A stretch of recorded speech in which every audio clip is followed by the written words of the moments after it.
Well, I think one of the things that made it easy is that, having people around me like Keith made it a lot easier because when I went out to fly a mission, I knew that things were getting taken care of. Hmm. That wasn't an issue. Or when I had to leave and take a team forward, I knew that he was handling things back at the house. And that was a huge deal. That's That a is a huge, huge huge deal deal. for me. Um, but I think the compartmentalization comes from the fact that, well, two things. One, anybody who's probably been deployed can tell you, one of the beauties of deployment is that really all you have to focus on is like your mission, eating, sleeping, and working out, and like kind of keeping Right. things moving to some That's degree. true. And that's not to say that that makes it easy, but a lot of the noise of everyday life just kind of fades away. Sure. So you can be much more focused, I think, on those items that you have to be focused on.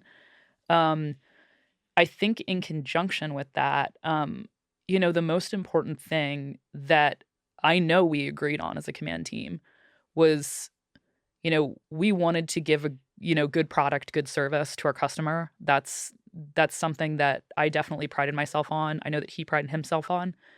But in conjunction with that, the most important thing was getting everybody home. Yes.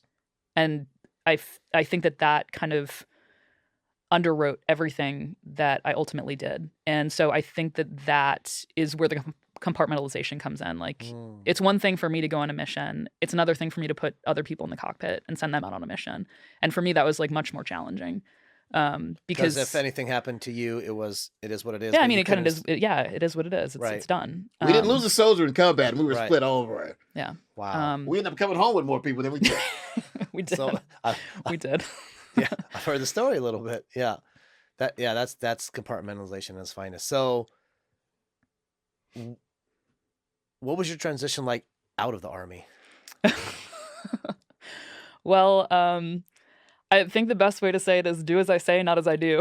Because so I kind of started my transition really when we were deployed. I hadn't fully decided. Keith was actually one of the people who I talked to a lot about what I was going to do next. And I was really torn. I think we talked a little bit about it. I felt like I was going to quit the team. And that was hard. So I put a lot of thought into it. I decided it was the right thing for me to do. And that being said, I still had to finish my command. And when it comes to handing over with command, you have to hand over all the property, all the people. It's not something that they can just say, okay, like you're replaced. It's not an overnight process. Sure. And so I essentially worked up until, I guess, my out processing week. My out processing week, I was not in command anymore. Wow. And that was pretty much it. I signed out a couple days later. So while we have so many great transition programs, SFL TAP, and there's, all these different organizations, as you guys know, that do these fantastic things for veterans. A lot of great ones up in the Seattle area in JBLM. I didn't take advantage of a single one. I was doing my SFL TAP at like 6:00 in the morning in my office, just kind of clicking through to get it done. And part of that was because I was pretty sure I was going to go to business school. I decided that would be like a good way for me to kind of figure things out and take a pause. And part of that was because I, wanted to take it across the finish line.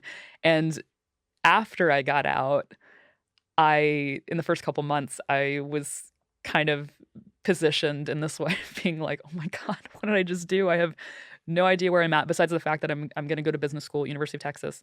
That was the only thing that I knew. Otherwise, Wow. I really didn't know much else. We have a similar kind of Yeah. yeah, kind of. Yeah. And also being a military spouse. That's right. My husband's still in. Yeah. He's still in. Yeah. So that's a hard life in and of itself. Yeah. Having a And military he gives spouse. the best hugs. Shout out to Dan. He The does best give hugs. great best hugs. Best hugs. We'll get to Keith. What advice did you give some of your soldiers?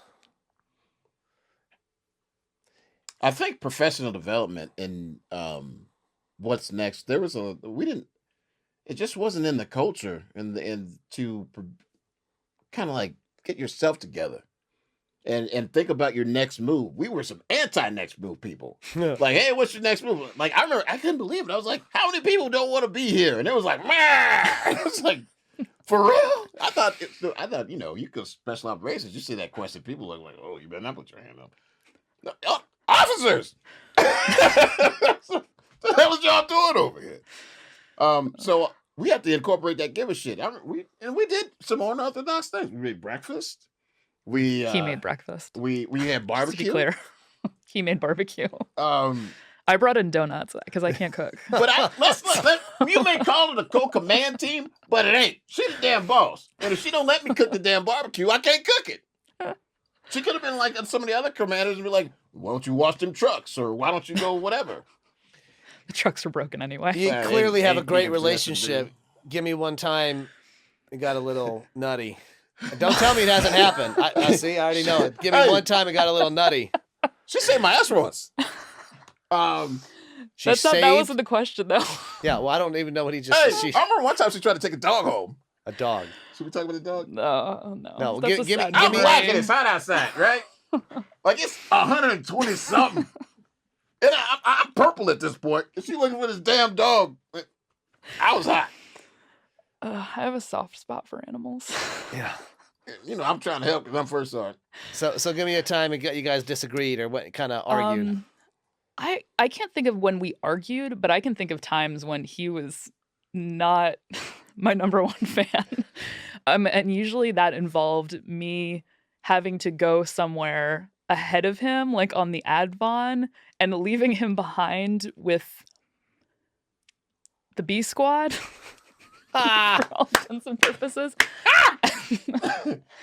And and I say that kind of lovingly. I don't mean that as like, any of them being bad people, but Yeah. leaving him behind with some of the more inexperienced people that didn't necessarily know what they were doing and probably needed a little bit more of the kind of hand holding or mentorship. Gotcha. And he Didn't like- cleaned up the mess a couple times for me. Well, And Well, she's not giving herself enough credit. So the high risk I don't know missions about that she that. was flying required a PC, required AMC, required these things that they just didn't possess the skills. Hell, if they did, they'd have loved to have that crew capability if they had it. But at the time, when it's time to go fight, you take the risk, appropriate things, and you go fight. If you ain't got it, you ain't got it. Come sit next to first son. well, that wasn't just in a combat environment. I did that once too with the Yakima Training Center, and he had a hard ride back over the mountain. You left me. You see. That was my fault, though. He forgave me. I didn't check. Oh, remember what MVGs? Let's go to the battlefield. Same little fool again. You. We shouldn't tell that story. No. In conclusion, Mm. a lot of units. This seems to me, and I'm just taking this all in. There seems to be a real personality here between you two. Would you say a lot of other unit command teams had that, or is it varies just so much? Because having a command leadership team like this of two people that care, two people with huge personalities, I think that's got to help out. That's gotta mean something. And that's not your. Have you seen that before? I mean, when you were growing up in the Army, did you see relationships like that? Your command And team, special operations, hell yeah, they love each other. They, right. I saw some good command teams. Yeah. But I feel like I got so incredibly blessed with a first sergeant like him. I got to say, the NCOs I had throughout my career were phenomenal. I was so lucky. Wow. And, Keith was just the cherry on top of that. I mean, he taught me so many things and he made my life so much better as a commander. And honestly, he gave me the confidence to make hard decisions. And that was phenomenal. And I think that just speaks to him as a person, whether it's the special operations background, I think it's who he is as a human. And I think we kind of lined up on the things that were important. That's awesome. So. That's so cool. I mean, That's amazing. we survived. He He survived. survived. But it's the story. Words of the wise, Yeah. right? Just because you can be a commander or first sergeant don't mean you should. There's a lot of people fucking killing soldiers because they're not paying attention to what's going down. If you're going to be in charge, fucking be in charge. Leaders.